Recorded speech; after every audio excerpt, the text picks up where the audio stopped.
ನಮಸ್ತೆ ವಿದ್ಯಾರ್ಥಿಗಳೇ, ಇವತ್ತು ನಾವು ವಾಸ್ತವ ಸಂಖ್ಯೆಗಳು ಏನೋ ಅಭ್ಯಾಸ 1.1 ನಾವು ಸರಳೀಕರಣ ಮಾಡ್ತಾ ಹೋಗೋಣ. ಮೊದಲನೆಯ ಪ್ರಶ್ನೆ, ಸಂಖ್ಯೆಗಳನ್ನು ಅವಿಭಾಜ್ಯ ಅಪವರ್ತನಗಳಾಗಿ ಬರೆಯಲಿ ಅಂತ ಹೇಳಿ ಪ್ರಶ್ನೆಯನ್ನ ಕೇಳಲಾಗಿದೆ. ಸೊ ಮೊದಲನೇ ಪ್ರಶ್ನೆ ಬಂದ್ಬಿಟ್ಟು 140 ಅಂತ ಹೇಳಿ ಪುಸ್ತಕದಲ್ಲಿ ನೀಡಲಾಗಿದೆ. ಸೊ ಈ 140 ನಾವು ಸರಳೀಕರಣ ಮಾಡಬೇಕಾಗಿದೆ. ಸೊ ಆದ್ದರಿಂದ ನಾವು ಮಾಡಬೇಕಾಗಿರೋ ಮೊದಲನೇ ಕೆಲಸ, ಇದನ್ನು ನಾವು ಅವಿಭಾಜ್ಯ ಅಪವರ್ತನಗಳನ್ನಾಗಿ ವಿಂಗಡಣೆ ಮಾಡ್ತಾ ಹೋಗೋಣ.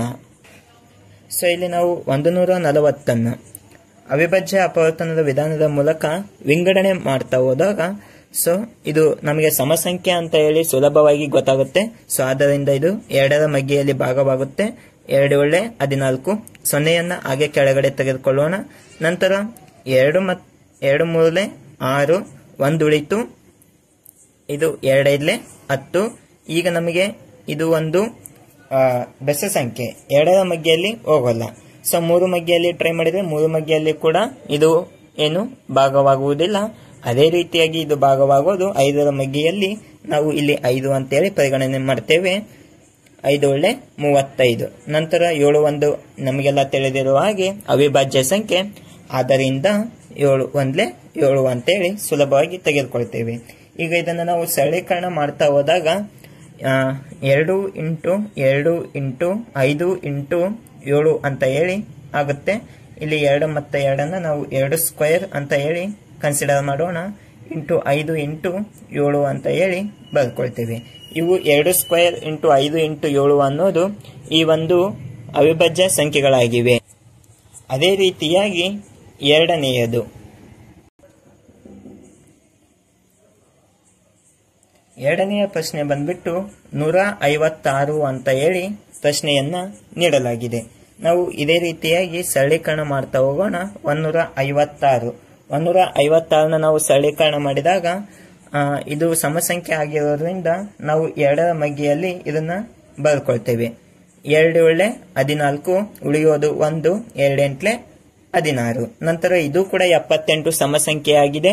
ಆದ್ದರಿಂದ 2 3 6, ನಂತರ 2 9 18 ಆಗುತ್ತೆ. ಸೊ ಅದೇ ರೀತಿಯಾಗಿ ಈ 39 ಅಂತಕ್ಕಂಥದ್ದು ಬೆಸ ಸಂಖ್ಯೆಯಾಗಿದೆ. ಇದು 2ರ ಮಗ್ಗಿಯಲ್ಲಿ ಹೋಗೋದಿಲ್ಲ, ಆದ್ರೆ 3 ಮಗ್ಗಿಯಲ್ಲಿ ಹೋಗುತ್ತಾ ಅಂತೇಳಿ ಪ್ರಯತ್ನ ಮಾಡಿ ನೋಡೋಣ.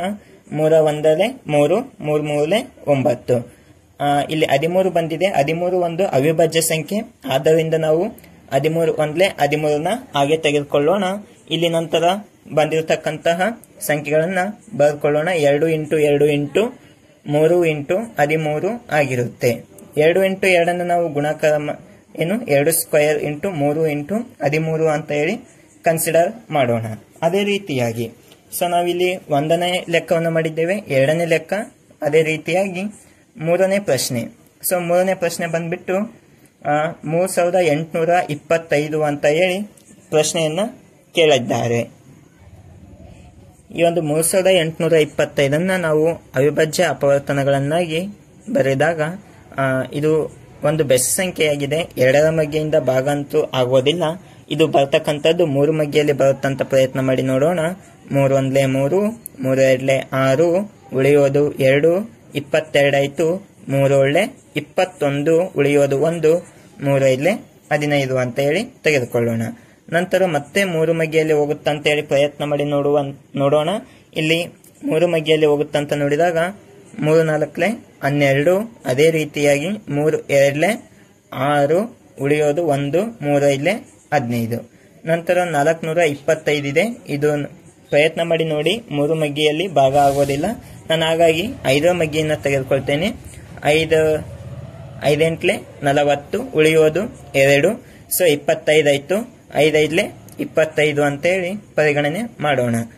ಈ 85 ಮತ್ತೆ 5 ಮಗ್ಗಿಯಲ್ಲೇನೆ ಬರುತ್ತೆ. ಪರೀಕ್ಷಿಸಿ ನೋಡೋಣ. 5 1 5, 5 ಒಳ್ಳೆ 35. ಇಲ್ಲಿ ನೆಕ್ಸ್ಟ್ 17 ನಮಗೆಲ್ಲ ಗೊತ್ತಿರುವ ಹಾಗೆ ಇದೊಂದು ಅವಿಭಾಜ್ಯ ಸಂಖ್ಯೆ. ಆದ್ದರಿಂದ 17 1 17 ಅಂತ ಹೇಳಿ ಕನ್ಸಿಡರ್ ಮಾಡ್ತೇವೆ. ಇಲ್ಲಿ ನಮಗೆ 3 × 3 × 5 × 5 × 7 ಅಂತ ಹೇಳಿ ತೆಗೆದುಕೊಳ್ತೇವೆ. 17. ನಂತರ 3 ಸ್ಕ್ವೇರ್ ಮತ್ತು 5 ಸ್ಕ್ವೇರ್ × 17 ಆಗಿರುತ್ತದೆ. ಸೊ ಇದು ಮೂರನೆಯ ಪ್ರಶ್ನೆ. ನಂತರ ನಾಲ್ಕನೆಯ ಪ್ರಶ್ನೆ ಬಂದ್ಬಿಟ್ಟು 5,005 ಅಂತ ಹೇಳಿ ಪ್ರಶ್ನೆಯನ್ನ ಕೇಳಿದ್ದಾರೆ. ನಾವು 5,005 ಅವಿಭಾಜ್ಯ ಸಂಖ್ಯೆಗಳನ್ನಾಗಿ ವಿಂಗಡಣೆ ಮಾಡ್ತಾ ಹೋಗೋಣ. ಸೊ ಇಲ್ಲಿ 5,005 ಬರ್ಕೊಳ್ತೇವೆ. ನಂತರ ಇದು ಬರ್ತಕ್ಕಂಥದ್ದು ಮೊದಲನೆಯದಾಗಿ ಕೊನೆಯಲ್ಲಿ 5 ಇದೆ. ಸೊ 5 ಮಗಿಯಲ್ಲಿ ಸುಲಭವಾಗಿ ಬರುತ್ತೆ. ಆದ್ರಿಂದ 5 ಒಂದ್ಲೆ 5, 2 0ನ ಹಾಗೆ ತೆಗೆದುಕೊಳ್ಳಿ, ಮತ್ತೆ 5 ಒಂದ್ಲೆ 5 ಅಂತೇಳಿ ಕನ್ಸಿಡರ್ ಮಾಡ್ತೇವೆ. ಅಂದ್ರೆ ಇದರ ಅರ್ಥ 5 ಇಂಟು 100 ನಾವು ಗುಣಾಕಾರ ಮಾಡಿದ್ರೆ 500 ದೊರೆಯುತ್ತೆ. ಸೊ ಅದರಿಂದ 5 ಇಂಟು 100 500, 5 ಒಂದ್ಲೆ 5 ಅಂತೇಳಿ ಪರಿಗಣನೆ ಮಾಡ್ಕೋಬೇಕು. ಕನ್ಫ್ಯೂಸ್ ಆಗಬೇಡಿ ವಿದ್ಯಾರ್ಥಿಗಳೇ. ನಂತರ ಇಲ್ಲಿ ಉಳಿದಿರ್ತಕ್ಕಂಥ 1001 ನಾವು ಸುಲಭವಾಗಿ ಪರಿಗಣನೆ ಮಾಡಬಹುದು. ಏನು, ಇಲ್ಲಿ ಕೊನೆಯಲ್ಲಿ 5 ಇಲ್ಲ, ಇದು 5 ಮಗ್ಗಿಯಲ್ಲಿ ಕೂಡ ಬರುವುದಿಲ್ಲ, 6 ಮಗ್ಗಿಯಲ್ಲೂ ಕೂಡ ಇಂಪಾಸಿಬಲ್. ನೆಕ್ಸ್ಟ್ ನಾವು ತೆಗೆದುಕೊಳ್ಬೇಕಾಗಿರೋದು 7 ಮಗ್ಗಿಯಲ್ಲಿ. ಸೊ ನಿಮಗೆ ಬೇಕಂದ್ರೆ 5, 6 ಪರೀಕ್ಷೆ ಮಾಡಿ ನೋಡಿ ವಿದ್ಯಾರ್ಥಿಗಳೇ, ಬರೋದಿಲ್ಲ ಅದು. ಸೊ ಅದರಿಂದ 7 ಒಂದ್ಲೆ 7, 10ರಲ್ಲಿ 7 ಉಳಿಯೋದು 3, 30 7 4 28. ನಂತರ ಉಳಿಯೋದು 2. ಇದಾದ ನಂತರ ಇಲ್ಲಿ ಉಳಿದಿರ್ತಕ್ಕಂಥದ್ದು 21 ಆಯ್ತು. 7 3 21. ನಂತರ ಈ ಒಂದು 143 10 ಮಗ್ಗಿಯಲ್ಲಿಯೂ ಕೂಡ ಬರುವುದಿಲ್ಲ, 8 ಮಗ್ಗಿಯಲ್ಲಿಯೂ ಕೂಡ ಇಂಪಾಸಿಬಲ್, 9 ಮಗ್ಗಿಯಲ್ಲಿಯೂ ಕೂಡ ಬರುವುದಿಲ್ಲ. ಇದು ಬರ್ತಕ್ಕಂಥದ್ದು 11 ಮಗ್ಗಿಯಲ್ಲಿ ಭಾಗವಾಗುತ್ತೆ. ಸೊ 11 ಒಂದ್ಲೆ 11 ಉಳಿಯೋದು 3, 11 33 ಆಗಿರುತ್ತೆ. ಸೊ ನೆಕ್ಸ್ಟ್ ಇದಾದ ನಂತರ ನಾವು ಈಗ 13 ಉಳಿಯಿತು. ನಮಗೆಲ್ಲ ಗೊತ್ತಿರುವ ಹಾಗೆ 13 ಅಂತಕ್ಕಂಥದ್ದು ಒಂದು ಅವಿಭಾಜ್ಯ ಸಂಖ್ಯೆಯಾಗಿದೆ. ಸೊ ಆದ್ದರಿಂದ 13 ಮಗ್ಗಿಯಲ್ಲಿ ಮಾತ್ರ ಪರಿಗಣನೆ ಮಾಡ್ತೇವೆ. 13 ಒಂದ್ಲೆ 13. ಇಲ್ಲಿ ಉಳಿದಿರತಕ್ಕಂಥ ಉತ್ತರ 5,005 ಅವಿಭಾಜ್ಯ ಸಂಖ್ಯೆಗಳು 5 ಇಂಟು 7 ಇಂಟು 11 ಇಂಟು 13 ಅಂತ ಹೇಳಿ ಪರಿಗಣನೆ ಮಾಡ್ತೇವೆ. 5ನೇ ಪ್ರಶ್ನೆ ಬಂದ್ಬಿಟ್ಟು 7,429 ಅಂತೇಳಿ ಪ್ರಶ್ನೆಯನ್ನ ಕೇಳಲಾಗಿದೆ. ಇದನ್ನು ನಾವು ಸರಳೀಕರಣ ಮಾಡ್ತಾ ಹೋಗೋಣ ಅವಿಭಾಜ್ಯ ಅಪವರ್ತನ ವಿಧಾನದಿಂದ. 7,429 ಇಲ್ಲಿ 7,429 ನಾವು ಕೊನೆಯಲ್ಲಿ 9 ಇದೆ, ಬೆಸ ಸಂಖ್ಯೆ ಇದೆ, 2 ಮಗ್ಗಿ ಅಂತೂ ಬರೋದಿಲ್ಲ. ಇದು 3, 4, 5, 6, 7, 8, 9, 10. ಅದೇ ರೀತಿಯಾಗಿ ಇದು ಬರ್ತಕ್ಕಂಥದ್ದು ಕೊನೆಯದಾಗಿ 17ರ ಮಗ್ಗಿಯಲ್ಲಿ ಮಾತ್ರ. ನೀವು ಬೇಕಂದ್ರೆ ಅವಿಭಾಜ್ಯ ಅಪವರ್ತನ ವಿಧಾನದಿಂದ ಪ್ರಯತ್ನ ಮಾಡಿ ನೋಡಿ, ಇಷ್ಟೊತ್ತೇಳಿದ ಸಂಖ್ಯೆಗಳಿಂದ ಬರೋದಿಲ್ಲ. ಹಾಗಾಗಿ ನಾವು ನೇರವಾಗಿ 17ನೇ ಸಂಖ್ಯೆಯನ್ನ 17ರ ಮಗ್ಗಿಯಿಂದ ಭಾಗ ಮಾಡ್ತಾ ಹೋಗೋಣ.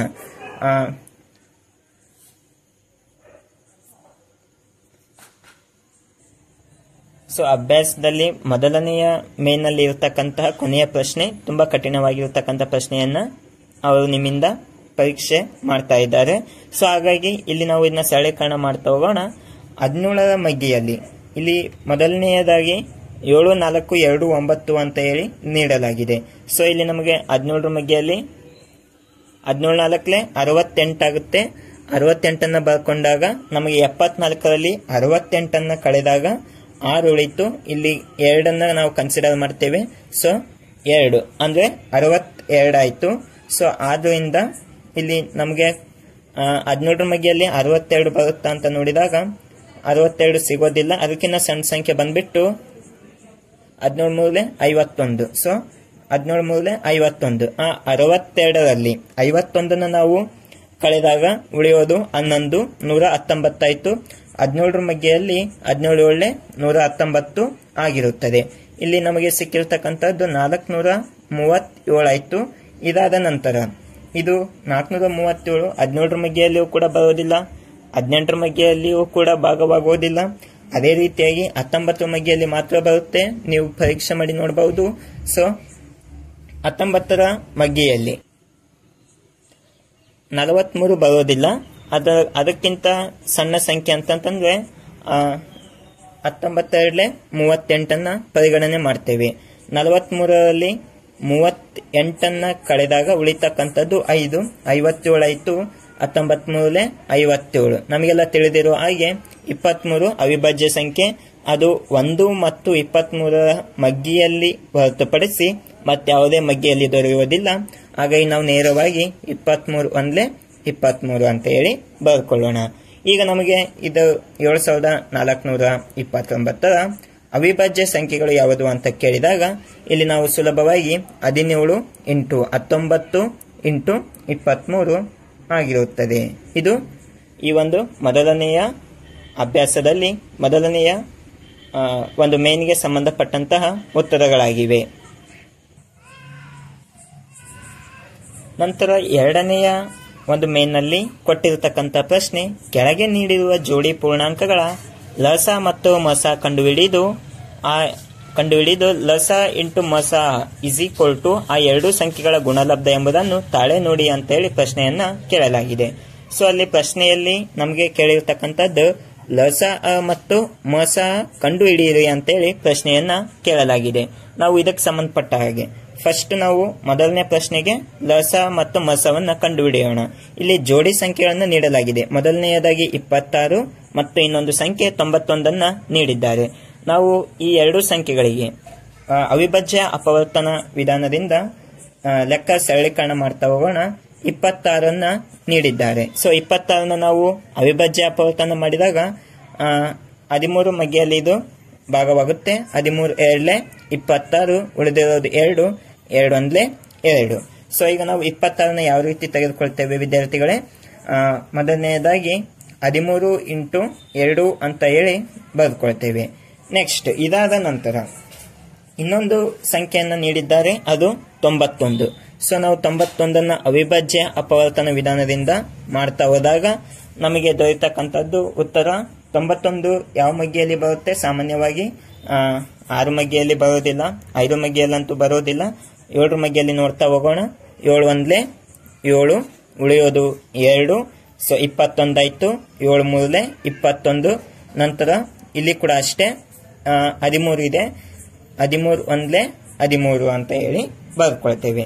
ಸೊ ನಮಗೆ 13 ಒಳ್ಳೆ 91 ಅಂತ ಹೇಳಿ ಗೊತ್ತಾಯ್ತು. ಸೊ 91 ಅವಿಭಾಜ್ಯ ಸಂಖ್ಯೆಗಳು 13 ಇಂಟು 7 ಆಗಿರುತ್ತೆ. ಇದು ನಮಗೆ ಏನನ್ನ ಸೂಚಿಸುತ್ತೆ? ಲಸ ಮತ್ತು ಮಸವನ್ನು ಯಾವ ರೀತಿಯಾಗಿ ಕಂಡುಹಿಡಿಯೋದು? ಇಲ್ಲಿ ಈ ತರ ಅವಿಭಾಜ್ಯ ಅಪವರ್ತನ ಮಾಡಿದ ನಂತರ ಅಂದ್ರೆ ಈ 26 ಮತ್ತು 91ರಲ್ಲಿ ಸಾಮಾನ್ಯವಾಗಿರ್ತಕ್ಕಂಥದ್ದು ಯಾವುದು? 13 ಅಂತ ಹೇಳಿ ನಾವು ಪರಿಗಣನೆ ಮಾಡ್ತೇವೆ. ಈ ಎರಡರಲ್ಲಿ ಸಾಮಾನ್ಯವಾಗಿರ್ತಕ್ಕಂಥದ್ದನ್ನ ನಾವು ಸಾಮಾನ್ಯವಾಗಿ ಮಸ ಅಂತ ಹೇಳಿ ಬರ್ಕೊಳ್ತೇವೆ. ಹಾಗಿದ್ರೆ ಈ ಜೋಡಿ ಸಂಖ್ಯೆಗಳ ಮಸ ಯಾವುದು? ಸೊ 13 ಆಗಿರುತ್ತದೆ. ಅದೇ ರೀತಿಯಾಗಿ ಈ ಒಂದು ಎರಡು ಜೋಡಿ ಸಂಖ್ಯೆಗಳ ಲಸವನ್ನ ಯಾವ ರೀತಿ ಕಂಡುಹಿಡಿಯೋದು? ಇದು ನಮಗೆ ಬೇಕಾಗಿರ್ತಕ್ಕಂತಹದ್ದು. ಸೊ ಸರಿಯಾಗಿ ಗಮನಿಸಿಕೊಳ್ಳಿ. ಲಸ ಅಂದ ತಕ್ಷಣ ನಾವು 13 2 ಸಲ ಇದೆ ಅಂತೇಳಿ ಎರಡರಲ್ಲೂ ಕಾಮನ್ ಇದೆ, ಅದನ್ನು ನಾವು ಒಂದೇ ಸಲ ಬರ್ಕೊಳ್ಬೇಕು. ಇದು ಸೂಕ್ಷ್ಮವಾಗಿರ್ತಕ್ಕಂಥದ್ದು, ಸರಿಯಾಗಿ ಗಮನಿಸಿಕೊಳ್ಳಿ. 13 ಎರಡರಲ್ಲೂ ಸಾಮಾನ್ಯವಾಗಿರೋದನ್ನ ಒಂದೇ ಸಲ ಬರ್ಕೊಂಡು ಈಗ ವಿಭಿನ್ನವಾಗಿರತಕ್ಕಂಥ ಸಂಖ್ಯೆಗಳು 2 ಇಂಟು 7 ನಾವು ಕನ್ಸಿಡರ್ ಮಾಡಬೇಕು. ಹಾಗಿದ್ರೆ ನಾವು ಈಗ ಇದನ್ನೆಲ್ಲ ಗುಣಾಕಾರ ಮಾಡಿದಾಗ ನಮಗೆ ದೊರೆತಕ್ಕಂಥ ಉತ್ತರ 13 26, 26 7 182 ಆಗಿರುತ್ತದೆ. ಸೊ ಇದು ನಮಗೆ ಬೇಕಾಗಿರತಕ್ಕಂತಹ ಲಸ ಆಗಿರುತ್ತದೆ. ಆದ್ದರಿಂದ ಪ್ರಶ್ನೆಯಲ್ಲಿ ಕೇಳಿದ್ದನ್ನ ನಾವು ಅರ್ಧ ಸಾಧಿಸಿದ್ದೇವೆ. ಲಸ ಮತ್ತು ಮಸವನ್ನ ಕಂಡುಹಿಡಿದಿದ್ದೇವೆ. ಹಾಗಿದ್ರೆ ವಿದ್ಯಾರ್ಥಿಗಳೇ, ಈ ಒಂದು ಜೋಡಿ ಸಂಖ್ಯೆಗಳ ಮಸ ಎಷ್ಟಿದೆ? 13 ಅಂತ ಹೇಳಿ ಕಂಡುಹಿಡ್ಕೊಂಡಿದ್ದೇವೆ. ಹಾಗೆ ಈ ಒಂದು ಸಂಖ್ಯೆಗಳ ಲಸ ಎಷ್ಟಿದೆ? 182 ಅಂತ ಹೇಳಿ ಸುಲಭವಾಗಿ ಕಂಡುಹಿಡಿದಿದ್ದೇವೆ. ಆದರೆ ಇದನ್ನ ತಾಳೆ ನೋಡ್ಲಿಕ್ಕೆ ನಮಗೆ ತಿಳಿಸಲಾಗಿದೆ. ಅವರು ಸೂತ್ರವನ್ನ ಅವರೇ ನಮಗೆ ಕೊಟ್ಟಿದ್ದಾರೆ. ತಾಳೆ ನೋಡಲಿಕ್ಕೆ ಯಾವ ರೀತಿಯಾಗಿ ತಾಳೆ ನೋಡೋದು? ಲಸ ಇಂಟು ಮಸ ಆ ಎರಡು ಸಂಖ್ಯೆಗಳ ಗುಣಲಬ್ಧ ಅಂತ ಹೇಳಿ ಪ್ರಶ್ನೆಯಲ್ಲಿ ನೀಡಲಾಗಿದೆ. ಸೊ ನಾವು ಹಾಗಾಗಿ ಲಸ ಮತ್ತು ಮಸವನ್ನ ಆ ಎರಡು ಸಂಖ್ಯೆಗಳ ಗುಣಲಬ್ಧ ಹೌದೋ ಇಲ್ಲೋ ಅಂತೇಳಿ ತಾಳೆ ನೋಡ್ತಾ ಹೋಗೋಣ. ತಾಳೆ ನೋಡುವುದು. ಸೊ ಇಲ್ಲಿ ತಾಳೆ ನೋಡ್ತಾ ಹೋಗೋಣ. ಮೊದಲನೆಯದಾಗಿ ಲಸ ಇಂಟು ಮಸ ತಾಳೆ ನೋಡ್ತಕ್ಕಂಥದ್ದು ಸೂತ್ರ ಏನು? ಲಸ ಇಂಟು ಮಸ ನಂತರ ಆ ಎರಡು ಸಂಖ್ಯೆಗಳ ಗುಣಲಬ್ಧ. ಸೊ ಆ ಎರಡು ಸಂಖ್ಯೆಗಳ ಗುಣಲಬ್ಧವನ್ನು ನಾನಿಲ್ಲಿ ಬರ್ಕೊಳ್ತೇನೆ. ಎರಡು ಸಂಖ್ಯೆಗಳ ಗುಣಲಬ್ಧ. ಕೊಟ್ಟಿರ್ತಕ್ಕಂಥ ಎರಡು ಸಂಖ್ಯೆಗಳ ಗುಣಲಬ್ಧವನ್ನ ನಾವು ಕಂಡುಹಿಡಿತಾ ಹೋಗೋಣ. ಸೊ ಇಲ್ಲಿ ಕೊನೆಯದಾಗಿ ನೆಕ್ಸ್ಟ್ ನಮಗೆ ಏನ್ ಗೊತ್ತಾಗುತ್ತೆ ಈಗ, ಮೊದಲನೆಯದಾಗಿ ಲಸ ಎಷ್ಟು ಬಂದಿದೆ ನಮಗಿಲ್ಲಿ 182. ಸೊ ನಾನು ಹಾಗಾಗಿ ಲಸವನ್ನ ಇಲ್ಲಿ ಗಮನಿಸ್ತಾ ಹೋಗಿ, ಲಸ ಎಷ್ಟಿದೆ ನಮಗೆ 182 ಇದೆ. ನಂತರ ಮಸ 13 ಇರ್ತಕ್ಕಂಥದ್ದು ಆ ಎರಡು ಸಂಖ್ಯೆಗಳು 26 ಮತ್ತು ಇನ್ನೊಂದು 91. ಸೊ ಇಲ್ಲಿ 26 ಮತ್ತು 91 ಇಲ್ಲಿ ಗಮನಿಸ್ತಾ ಇದ್ದೀವಿ ತಾನೆ. ಆ ಎರಡು ಸಂಖ್ಯೆಗಳ ಗುಣಲಬ್ಧ ಅಂತ ಕೇಳಿದರೆ ನಾವು ಆದ್ದರಿಂದ ಅದನ್ನ ಗುಣಾಕಾರವಾಗಿ ಕನ್ಸಿಡರ್ ಮಾಡ್ತೇವೆ. ಸೊ ಈಗ ಇಲ್ಲಿ ನೋಡಿ, ಇವೆರಡನ್ನ ಸಮ ಇದಾವ ಅಂತ ಹೇಳಿ ಪರೀಕ್ಷೆ ಮಾಡ್ತಾ ಇದ್ದೇವೆ. ಎಡಬದಿ ಮತ್ತು ಬಲಬದಿ ಗುಣಾಕಾರ ಮಾಡಿದಾಗ 2366. ಸೊ ಆದ್ದರಿಂದ ಬಲಬದಿಯಲ್ಲಿಯೂ ಕೂಡ ನೀವು ಗುಣಾಕಾರ ಮಾಡಿದಾಗ ನಿಮಗೆ ಸಾಮಾನ್ಯವಾಗಿ 2366 ದೊರೆಯುತ್ತದೆ. ಆದ್ದರಿಂದ ಸೊ ಇದು ಕೂಡ ಏನಾಯ್ತು, ನಮಗೆ ಬೇಕಾಗಿರ್ತಕ್ಕಂಥ ಉತ್ತರ ತಾಳೆ ನೋಡಲಾಗಿದೆ ಅಂತ ಹೇಳಿ ಬರೆದುಕೊಳ್ಳೋಣ. ಸೊ ಇದು ಮೊದಲನೆಯ ಪ್ರಶ್ನೆಯಾಗಿದೆ. ಇದೇ ರೀತಿಯಾಗಿ ಎರಡನೇ ಪ್ರಶ್ನೆ ಬಂದ್ಬಿಟ್ಟು 510 ಮತ್ತು 92 ಅಂತೇಳಿ ಪ್ರಶ್ನೆಯನ್ನ ನೀಡಲಾಗಿದೆ. ನಾವೀಗ 510 ಅವಿಭಾಜ್ಯ ಅಪವರ್ತನ ವಿಧಾನದಿಂದ ಮಾಡ್ತಾ ಹೋದಾಗ ನಮಗೆ ದೊರೆತಕ್ಕಂಥ ಉತ್ತರ ಇದು ಒಂದು ಸಮಸಂಖ್ಯೆ ಅಂತ ಹೇಳಿ ನಾವು ಸುಲಭವಾಗಿ ಗಮನಿಸಬಹುದು. ಇಲ್ಲಿ 2 2 4 ಉಳಿಯೋದು 1 11 ಆಯ್ತು. 2 5 10 ಕೊನೆಯದಾಗಿ 0 ಬರೆದುಕೊಳ್ಳೋಣ. 250 ಇದು ಕೂಡ ಏನು, ಸೊ ಇಲ್ಲಿ 2 2 4 2 5 10, ಕ್ಷಮಿಸಿ ಇನ್ನೊಂದ್ಸಲ ನೋಡ್ಕೊಳ್ಳೋಣ. 2 2 4 ಉಳಿಯೋದು 1 11 ಆಯ್ತು. 2 5 10 ಮತ್ತೆ 1 ಉಳಿಯುತ್ತೆ. ನಂತರ ಇಲ್ಲಿ 2 5 10 ಅಂತ ಹೇಳಿ ಪರಿಗಣನೆ ಮಾಡ್ತಾ ಹೋಗೋಣ. ಈಗ 255 ಆಗಿದೆ. ಈ 255 ಮೂರು ಮಗ್ಗೆಯಲ್ಲಿ ಬರುತ್ತಾ ಅಂತೇಳಿ ಪರೀಕ್ಷೆ ಮಾಡೋಣ. 3 8 24 ಉಳಿಯೋದು 1 3 5 15. ಅದೇ ರೀತಿಯಾಗಿ ಈಗ ಉಳಿದಿರ್ತಕ್ಕಂಥ 85. ಸೊ 85 ಯಾವ ಮಗ್ಗೆಯಲ್ಲಿ ಬರುತ್ತೆ ನಮಗೆ, ಇಲ್ಲಿ ಕೊನೆಯಲ್ಲಿ 5 ಇದೆ, ಬೆಸ ಸಂಖ್ಯೆ 5 ಮಗ್ಗೆಯಲ್ಲಿನೇ ಬರುತ್ತೆ. ಸೊ 5 1 5 ಉಳಿದಿರ್ತಕ್ಕಂಥದ್ದು 3 ಉಳಿದಿದೆ, 5 1 35. ನಮಗೆಲ್ಲ ಗೊತ್ತು 17 ಒಂದು ಅವಿಭಾಜ್ಯ ಸಂಖ್ಯೆ, 17 1 17. ಅದೇ ರೀತಿಯಾಗಿ ಬರೆದುಕೊಳ್ತೇವೆ.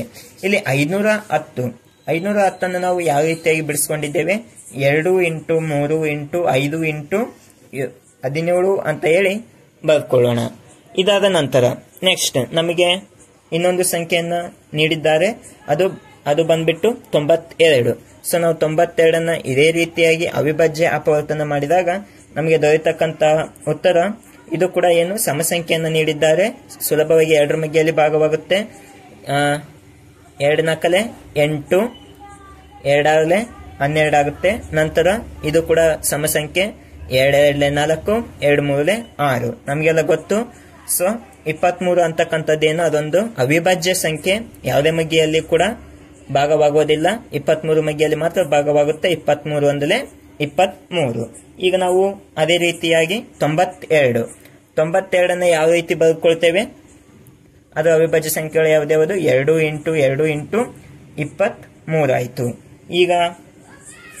ಈಗ ನೀವು ಗಮನಿಸ್ತಾ ಇರ್ಬೋದು, ನಿಮಗೆ ಬೇಕಾಗಿರ್ತಕ್ಕಂಥ ಮಸ ಸಿಕ್ಕಿದೆ ಅಂತೇಳಿ ನಾನು ಅನ್ಕೊಳ್ತೇನೆ. ನಾವು ಇಂದಿನ ಲೆಕ್ಕದಲ್ಲಿ ನೋಡಿದ ರೀತಿನೇ ಈ ಎರಡು ಸಂಖ್ಯೆಗಳಲ್ಲಿ ಇರತಕ್ಕಂಥ ಸಾಮಾನ್ಯ ಅವಿಭಾಜ್ಯ ಸಂಖ್ಯೆ ಬಂದ್ಬಿಟ್ಟು 2 ಇದೆ. ಸೊ ಇದು ನಮಗೆ ಏನಾಗಿರುತ್ತೆ ವಿದ್ಯಾರ್ಥಿಗಳೇ, ಮಸ್ ಸೊ ಆದ್ದರಿಂದ ಈ ಸಂಖ್ಯೆಯ ಈ 2 ಜೋಡಿ ಸಂಖ್ಯೆಗಳ ಮಸ ಬಂದ್ಬಿಟ್ಟು ಎಷ್ಟು, 2 ಅಂತ ಹೇಳಿ ಪರಿಗಣನೆ ಮಾಡ್ತಾ ಹೋಗ್ತೇವೆ. ಈಗ ನಾವು ಲಸನ ನಾವು ಸುಲಭವಾಗಿ ಯಾವ ರೀತಿಯಾಗಿ ಫೈಂಡ್ ಔಟ್ ಮಾಡ್ತೇವೆ. ಲಸ ಬಂದ್ಬಿಟ್ಟು ಏನಾಗಿರುತ್ತೆ, 2 ನಾನು ಅವಾಗಲೇ ಹಿಂದಿನ ಲೆಕ್ಕದಲ್ಲಿ ಹೇಳಿದ್ದೇನೆ ಏನಂತ ಹೇಳಿ, 2 2 ರೀತಿ ಕನ್ಸಿಡರ್ ಮಾಡೋಂಗಿಲ್ಲ, ಒಂದೇ ರೀತಿ ನಾವು ಅದನ್ನ ಬರ್ಕೊಳ್ಬೇಕು.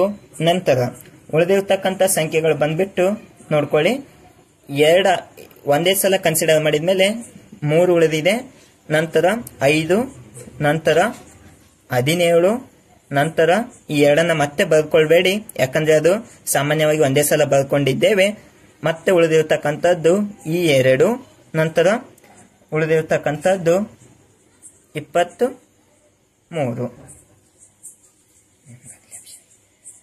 ನಾವು ಇದಷ್ಟನ್ನು ಗುಣಾಕಾರ ಮಾಡಿದಾಗ ನಮಗೆ ದೊರೆತಕ್ಕಂತಹ ಉತ್ತರ ಎಷ್ಟಾಗಿರುತ್ತೆ ವಿದ್ಯಾರ್ಥಿಗಳೇ?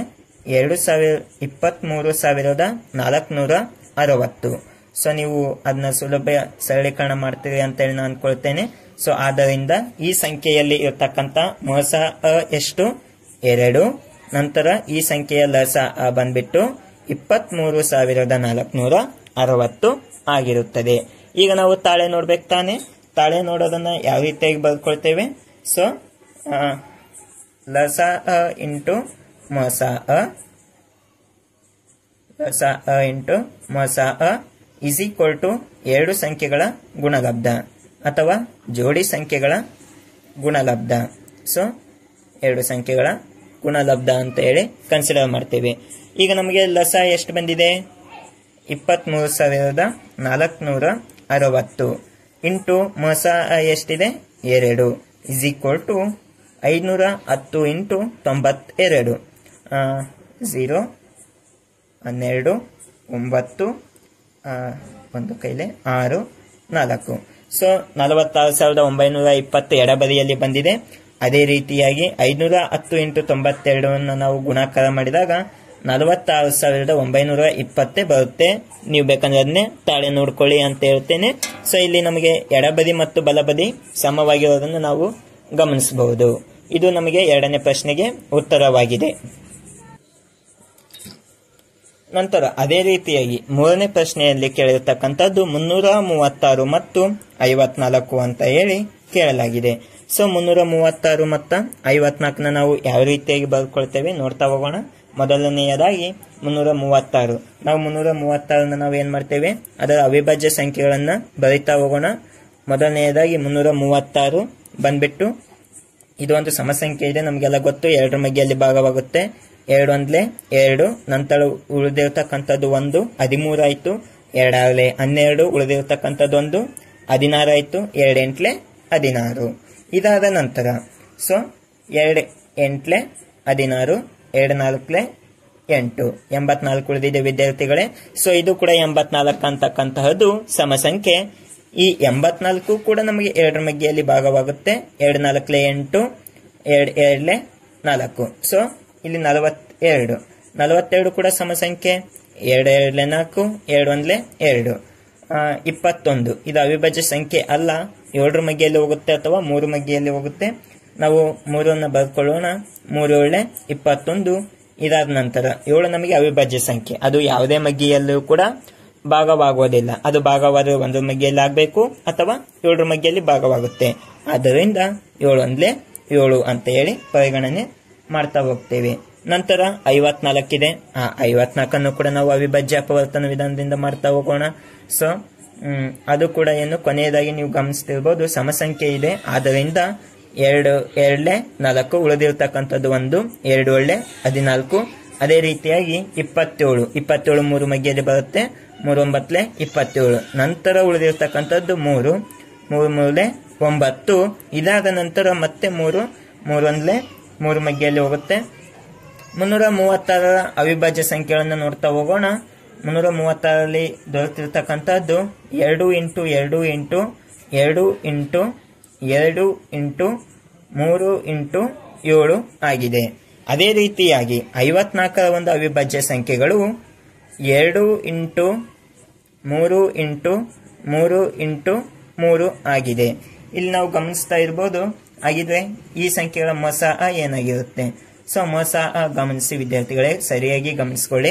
ಬರ್ತಾ ಪ್ರಶ್ನೆಗಳ ಒಂದು ಏನು ಕಠಿಣತೆಯನ್ನ ಹೆಚ್ಚಿಸ್ತಾ ಹೋಗಿದ್ದಾರೆ ಅಭ್ಯಾಸಗಳಲ್ಲಿ. ಮೊದಲನೆಯದಾಗಿ ಏನೇನು ನಿಮ್ಗೆ ಸಾಮಾನ್ಯವಾಗಿ ಕಾಣಿಸ್ತಾ ಇದೆ? ಈ 2 336 ಮತ್ತು 54 ಸಂಖ್ಯೆಯಲ್ಲಿ 2 2 ಅಂತಕ್ಕಂಥದ್ದು ಸಾಮಾನ್ಯವಾಗಿದೆ. ಅದೇ ರೀತಿಯಾಗಿ ನಾವು ಅದನ್ನು ಬಿಟ್ರೆ ಇಲ್ಲಿ ನೋಡಿ ಮತ್ತೆ 3 ಮತ್ತು 3 ಸಾಮಾನ್ಯವಾಗಿ ತೆಗೆದುಕೊಳ್ತೇವೆ. ಇದಾದ ನಂತರ ಮೊಸ ಆಗಿದ್ದು ಏನಾಗುತ್ತೆ? 2 ಇಂಟು 2, 2ನ್ನ ಒಂದೇ ಸಲ ಬರ್ಕೊಳ್ಬೇಕು. 3 ಇಂಟು 3, 3 2 3 6. ನೀವು ಇಲ್ಲಿ ಕನ್ಫ್ಯೂಸ್ ಆಗಿ 2 × 2 3 × 3 ಅಂತ ಬರೆದ್ರೆ ಅಂಕಗಳು ಹೋಗ್ತಕ್ಕಂತ ಸಾಧ್ಯತೆ ಇರುತ್ತೆ. ಎಚ್ಚರಿಕೆಯನ್ನು ವಹಿಸಿ ಆದಷ್ಟು ಮಾಡ್ತಾ ಹೋಗಿ.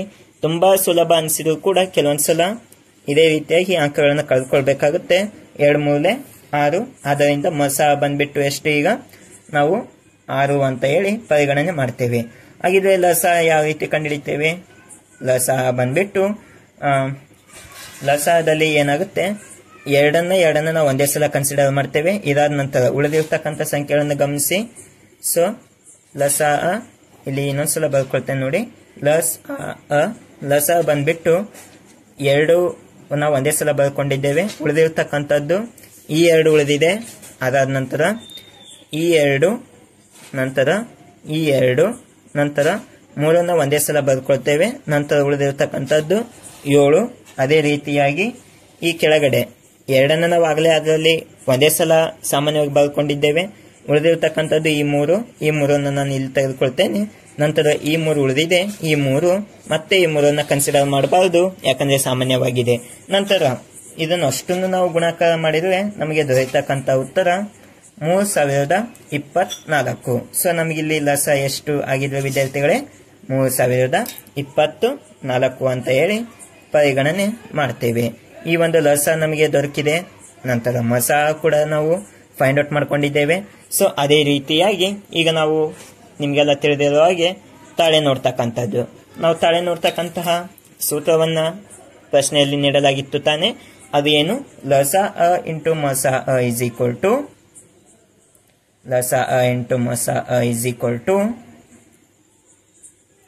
ಎಷ್ಟು ಅಂತ ಹೇಳಿ ನೀಡಿದ್ದಾರೆ. ಸೊ ಲಸ ಇಂಟು ಮಸ ಇಸ್ ಈಕ್ವಲ್ ಟು ಜೋಡಿ ಸಂಖ್ಯೆಗಳ ಗುಣಲಬ್ಧ ಅಥವಾ 2 ಸಂಖ್ಯೆಗಳ ಗುಣಲಬ್ಧ. ಜೋಡಿ ಸಂಖ್ಯೆಗಳ ಗುಣಲಬ್ಧ ಶಾರ್ಟ್ ಆಗಿ ಬರ್ಕೊಳ್ತೇನೆ. ಸೊ ಜೋಡಿ ಸಂಖ್ಯೆಗಳ ಗುಣಲಬ್ಧ. ಈಗ ಲಸ ಎಷ್ಟಿದೆ ನಮಗೆ? ಲಸ ಇರತಕ್ಕಂಥದ್ದು ಇಲ್ಲಿ ಗಮನಿಸಿ 3024. ಸೊ 3024 ನಾನು ಪರಿಗಣನೆ ಮಾಡ್ತೇನೆ. ಅದೇ ರೀತಿಯಾಗಿ ಮಸ ಎಷ್ಟು ಬಂದಿದೆ ವಿದ್ಯಾರ್ಥಿಗಳೇ? ಮಸ ಬಂದ್ಬಿಟ್ಟು 6. ಜೋಡಿ ಸಂಖ್ಯೆಗಳ ಗುಣಲಬ್ಧ ಎಷ್ಟು? ಜೋಡಿ ಸಂಖ್ಯೆಗಳು ಯಾವ್ಯಾವುದು? 301 ಸಂಖ್ಯೆ 336, ಇನ್ನೊಂದು ಸಂಖ್ಯೆ 54. ಇದು ಪ್ರಶ್ನೆಗಳಲ್ಲೇ ನೀಡಿರತಕ್ಕಂಥದ್ದು 336 ಮತ್ತು 54. ಸೊ ಈಗ ನಾವು ಇದನ್ನ ಬಿಡಿಸಿದಾಗ ಯಾವ ರೀತಿ ಬರ್ಕೊಳ್ತೇವೆ? ಬರ್ತಕ್ಕಂಥ ಉತ್ತರ ಎಷ್ಟು?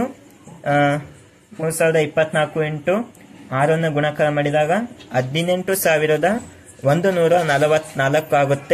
336 ಇಂಟು 54 ನಾವು ಗುಣಾಕಾರ ಮಾಡಿದಾಗ 18,144 ಆಗುತ್ತದೆ. ಆದ್ದರಿಂದ ತಾಳೆ ನೋಡಲಾಗಿದೆ. ಇಲ್ಲಿ 3ನೇ ಮೇನ್ನಲ್ಲಿ ತುಂಬಾ ಸರಳವಾಗಿರ್ತಕ್ಕಂಥ ಲೆಕ್ಕಗಳಿದ್ದಾವೆ. ಅದನ್ನು ಕೂಡ ನೋಡ್ತಾ ಹೋಗೋಣ. ಕೆಳಗಿನ ಪೂರ್ಣಾಂಕಗಳ ಲಸ ಮತ್ತು ಮಸಗಳನ್ನು ಅವಿಭಾಜ್ಯ ಅಪವರ್ತನ ವಿಧಾನದಿಂದ ಕಂಡುಹಿಡಿಯಿರಿ ಅಂತೇಳಿ ಪ್ರಶ್ನೆಯನ್ನ ಕೇಳಿದ್ದಾರೆ. ಮೊದಲನೆಯದಾಗಿ ಈ ಒಂದು 3 ಪದಗಳಿಗೂ ಅವಿಭಾಜ್ಯ ಅಪವರ್ತನ ವಿಧಾನ ಮಾಡ್ತಾ ಹೋಗೋಣ. ಮೊದಲನೆಯದಾಗಿ 12. 12 ಯಾವ ಮಗ್ಗಿಯಲ್ಲಿ ಬರುತ್ತೆ? 2 ಮಗ್ಗಿಯಲ್ಲಿ, ಯಾಕಂದ್ರೆ ಸಮಸಂಖ್ಯೆ 2 ಆಗಲೇ 12. 6 ಕೂಡ ಸಮಸಂಖ್ಯೆ. ಸೊ ಆದ್ದರಿಂದ 2 3 6. 3 1 ಅವಿಭಾಜ್ಯ ಸಂಖ್ಯೆ, ಯಾವುದೇ ಮಗ್ಗಿಯಲ್ಲೂ ಕೂಡ ಬರೋದಿಲ್ಲ. 3 1 3 ಅಂತೇಳಿ ಪರಿಗಣನೆ ಮಾಡ್ತಾ ಹೋಗೋಣ. ಅದೇ ರೀತಿಯಾಗಿ ನಂತರ 15 ನಾವು ಸಮಸಂಖ್ಯೆ ಅಲ್ಲ, ಅದು 15 ಬೆಸ ಸಂಖ್ಯೆಯಾಗಿದೆ. ಸೊ ಆದ್ದರಿಂದ 3 ಮಗ್ಗಿಯಲ್ಲಿ ಬರುತ್ತಾ ಅಂತ ಪರೀಕ್ಷೆ ಮಾಡೋಣ. 3 5 15. 5 1 ಅವಿಭಾಜ್ಯ ಸಂಖ್ಯೆ, ಯಾವುದೇ ಮಗ್ಗಿಯಲ್ಲೂ ಕೂಡ ಏನಾಗಲ್ಲ, ಬರೋದಿಲ್ಲ. ಬಂದ್ರೆ 5 ಮಗ್ಗಿಯಲ್ಲೇ ಬರಬೇಕು. ಆದ್ದರಿಂದ 5 1 5, ಉಳಿದಿರ್ತಕ್ಕಂಥದ್ದು 1. ನಂತರ 21 ನಾವು ಪರಿಗಣನೆ ಮಾಡಿದಾಗ ಅದು ಯಾವ ಮಗ್ಗಿಯಲ್ಲಿ ಬರುತ್ತೆ? 2 ಮಗ್ಗಿಯಲ್ಲಿ ಬರೋದಿಲ್ಲ, ಬೆಸ ಸಂಖ್ಯೆ ಇದೆ. ಆದ್ದರಿಂದ 3 7 21. ಸೊ 7 1 ಅವಿಭಾಜ್ಯ ಸಂಖ್ಯೆ, ಆದ್ದರಿಂದ 7 1 7 ಅಂತೇಳಿ ಪರಿಗಣನೆ ಮಾಡ್ತಾ ಹೋಗೋಣ. ಇಲ್ಲಿ ನಮಗೆ 12ರ ಅವಿಭಾಜ್ಯ ಸಂಖ್ಯೆಗಳನ್ನು ಪರಿಗಣನೆ ಮಾಡಿದಾಗ 2 × 2 × 3 ಆಗಿರುತ್ತದೆ. ಅದೇ ರೀತಿಯಾಗಿ 15 ನಾವು ಪರಿಗಣನೆ ಮಾಡಿದಾಗ 3 × 15 ಅಥವಾ 5 × 3 ಅಂತ ಹೇಳಿ ನಾನು ಬರೆದುಕೊಳ್ತೇನೆ. ನಂತರ 21 ನಾವು ಪರಿಗಣನೆ ಮಾಡಿದಾಗ 7 × 3 ಅಂತ ಹೇಳಿ ಬರೆದುಕೊಳ್ಳೋಣ. ಇಲ್ಲಿ ಮೊದಲನೆಯದಾಗಿ ನೀವು ಗಮನಿಸಬಹುದು, ಈ ಮೂರು ಸಂಖ್ಯೆಯಲ್ಲಿ ಇರತಕ್ಕಂತ ಸಾಮಾನ್ಯವಾಗಿರ್ತಕ್ಕಂಥ ಸಂಖ್ಯೆ 3 ಅಂತೇಳಿ ಪರಿಗಣನೆ ಮಾಡ್ತೇನೆ. ಸೊ ಆದ್ದರಿಂದ ಈ ಮೂರು ಸಂಖ್ಯೆಗಳ ಮೊಸ ಎಷ್ಟಾಗಿರುತ್ತೆ? ಈ ಮೂರು ಸಂಖ್ಯೆಗಳ ಮೊಸ ಮೂರರಲ್ಲೂ ಸಾಮಾನ್ಯವಾಗಿರ್ತಕ್ಕಂಥದ್ದು 3 ಸಂಖ್ಯೆಯಾಗಿದೆ. ಸೊ ಆದ್ದರಿಂದ ಇವುಗಳ ಮೊಸ 3 ಅಂತೇಳಿ ಪರಿಗಣನೆ ಮಾಡೋಣ. ಅದೇ ರೀತಿಯಾಗಿ ಲಸ ಬಂದ್ಬಿಟ್ಟು ಲಸ ಯಾವ ರೀತಿಯಾಗಿ ತೆಗೆದುಕೊಳ್ತೇವೆ? 2 ಇಂಟು 2 2 ಇಂಟು 2 ಮೂರನ್ನು ನಾವು ಒಂದೇ ಸಲ ಕನ್ಸಿಡರ್ ಮಾಡಬೇಕು. ಸಾಮಾನ್ಯವಾಗಿ ಮತ್ತೊಮ್ಮೆ ಕನ್ಸಿಡರ್ ಮಾಡೋದು ಬೇಡ. ಸೊ ಇದಾದ ನಂತರ 5 ಇಂಟು 7. ಸೊ ಈಗ ನಮಗೆ ಇದಷ್ಟನ್ನು ನಾವು ಗುಣಾಕಾರ ಮಾಡಿದಾಗ 2 2 4 4 3 12 12 5 60 6 42. ಆನ್ಸರ್ ಬಂದ್ಬಿಟ್ಟು 420 420 ಆಗಿರುತ್ತದೆ. ಇದು ನಮಗೆ ಬೇಕಾಗಿರ್ತಕ್ಕಂತಹ ಮೊಸ ಮತ್ತು ಲಸ. ಇದು ಈ ಮೂರು ಸಂಖ್ಯೆಗಳ ಲಸ ಮತ್ತು ಮೊಸ ಬಂದ್ಬಿಟ್ಟು ಎಷ್ಟು? ಒಂದು ಮೊಸ 3, ಆಮೇಲೆ ಲಸ 420 ಆಗಿರುತ್ತದೆ. ಇಲ್ಲಿ ಎರಡನೇ ಪ್ರಶ್ನೆ ಬಂದ್ಬಿಟ್ಟು 17, 23, 29. ಸೊ ಇದು ತುಂಬಾನೇ ಸರಳವಾಗಿರ್ತಕ್ಕಂಥ ಲೆಕ್ಕ. ಯಾಕಂತ ಹೇಳಿ ನೋಡ್ತಾ ಹೋಗೋಣ. ಮೊದಲನೆಯದಾಗಿ 17ರ ಒಂದು ಅವಿಭಾಜ್ಯ ಸಂಖ್ಯೆಗಳನ್ನ ಹುಡುಕಿದಾಗ ಗಮನಿಸಿ ವಿದ್ಯಾರ್ಥಿಗಳ, ಯಾವ ಮಗ್ಗಿಯಲ್ಲಿ ಬರುತ್ತೆ 17 ಪರೀಕ್ಷಿಸಿ. ಒಂದು ವಿಡಿಯೋನ ಪಾಸ್ ಮಾಡಿ ಪರೀಕ್ಷಿಸಲಿಕ್ಕೆ ಪ್ರಯತ್ನ ಪಡಿ. ನೀವು ಸಫಲರಾದರೆ ಬರೆಯಿರಿ.